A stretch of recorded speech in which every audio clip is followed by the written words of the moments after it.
Your spouse is a key success factor in your life. Don't be stupid. Don't make a mistake. Don't marry the wrong guy or the wrong girl. Rich and handsome, cool and all of that, that's rubbish.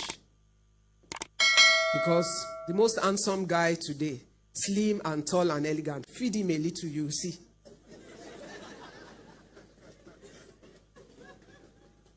So he's nice and slim, the suit sits well on him. Let his wife do some damage. All the experiment that she'll do in the kitchen will land. He's the waste ground. And then soon enough,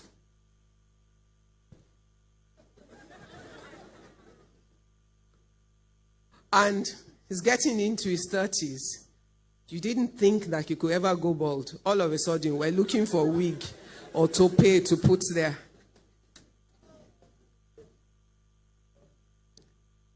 His father is rich, so you want to marry into this big family. They're big by the time and the season that you're evaluating them. How do you know they will not be the criminals of tomorrow?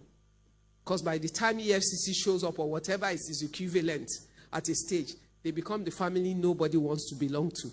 But you have married them for the reasons that you thought was there. Oh, the boy's father is rich, so they have a big wedding. They didn't have it for you. They have big, expensive wedding for themselves to impress their friends that they have money, not you. They're just the excuse for it.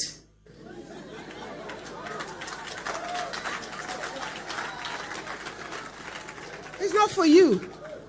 So they give you plenty of presents. Okay. Even if they give you 50 cars, they'll all age at the same time. 50 brand new cars. In 4 years, all the 50 cars are old.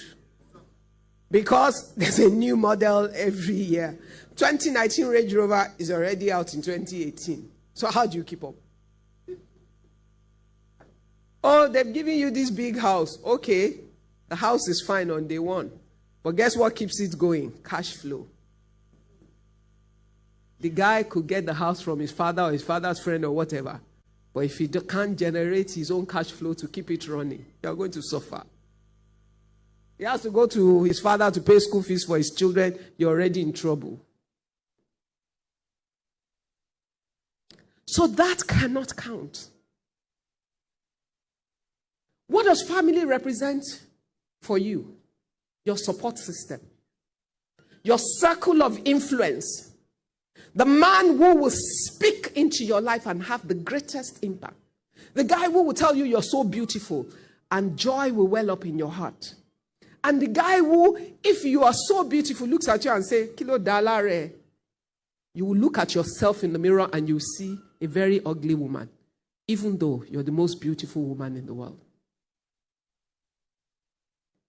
An influencer. The woman that will look at you and say you are useless. And even though you're smart and sharp, when you get outside, that you are useless will ring in your head.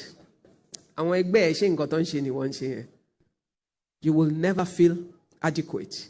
You feel inadequate. So don't be stupid. Your spouse or the guy you choose to marry or the girl you choose to marry is not an emotional, I feel like there's fire in my heart. Let the fire die out. Go and drink water.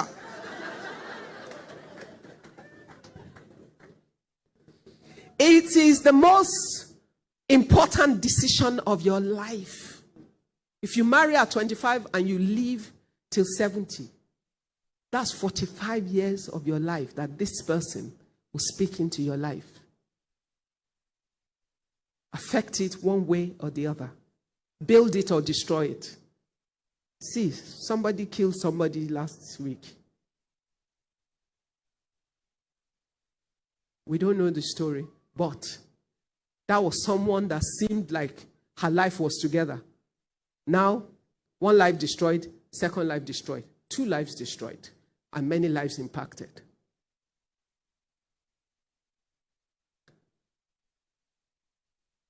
Choosing your partner is a deliberate decision.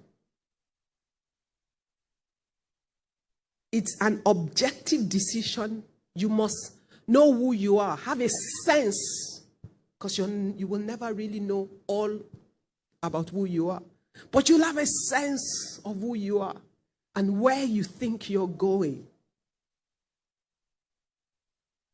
If she has ambition to become the MD of First Bank, and she married pastor who wants the wife at the door at 5 o'clock, with dinner ready, everything set on the table, she already married the wrong guy.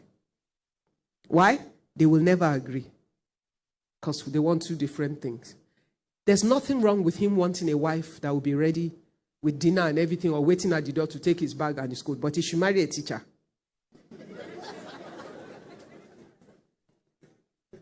So that when school closes, maybe at 2 o'clock, and you know, even teachers now, when school closes at 2, they go and do what? So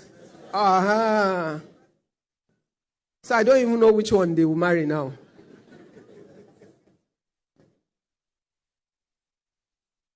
It's true. You must have a sense of where you're going, who God has called you to be.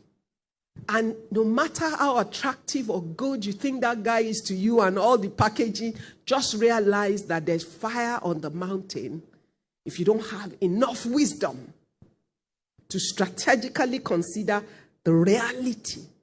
Because guess what? If you marry the right guy, who is your encourager, your support, your strength, he might not have everything on day one. But who are you that knows tomorrow? Which one amongst you can tell where the guy sitting in front of you, where he will be in 2 years' time? God has not given it to you. You can have a sense, which is why you pray. And you also objectively consider. Girls, especially to the girls, we pretend not to see what we see. We create the picture of what we want to see, and we see it when it doesn't exist. We think we're God because we can change this guy to become what we want him to be. How are you God?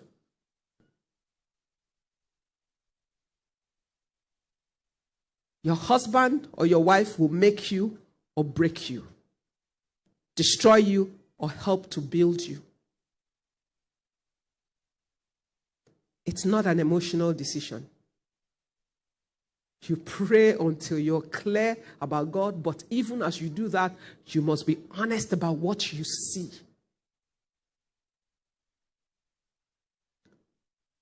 You know, when I got married on my 28th birthday, I already had a factory.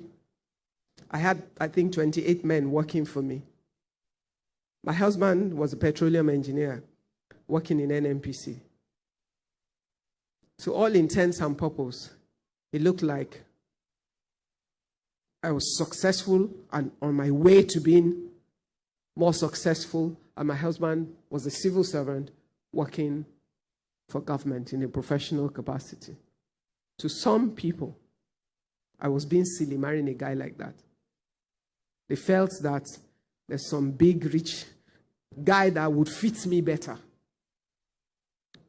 Better know yourself. Me, I know me. And me, I knew that the only guy that can deal with me, my personal dreams, ambitions, and drive, is a guy who is self-assured, confident, and who loves the me that I am, who loves my ambition, and has no fears whatsoever of what he thinks I will be. So imagine me then.